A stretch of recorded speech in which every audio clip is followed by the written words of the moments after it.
Hello guys, నాకు ఇప్పుడు దెబ్బ తగిలింది గైస్.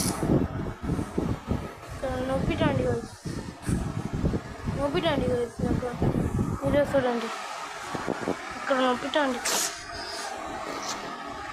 అది ఏమంటే నన్ను ఏదో ఒక పిన్నోడు వేసి తన్నినాడు గాయస్.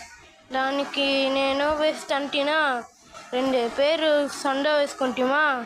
మళ్ళా మిస్ ఆ పిన్నోడిని వేసి డప్పుని వేసి తన్నా. మళ్ళా వాడి దగ్గర కోటి వచ్చినాడా, ఏం చేసినాడా పొలాన్ని తీసి వాడు ఏడ్చా. మళ్ళా నా దగ్గర జగడాలు వేసినాడు. మళ్ళా నేను ఇక్కడ కొట్టినాడు గైస్. మళ్ళా ఏం చేసినాడు అంటే బాగా సండ హాయ్ గైస్. ఇది మరి ఏదో కొన్న మిమ్మల్ని తంటిరంటే ఉడనే మీరు మీ పేరెంట్స్ దగ్గర చెప్పాలా. మీరు కొమ్ముని కూర్చోకూడదు. You have honesty. బాయ్.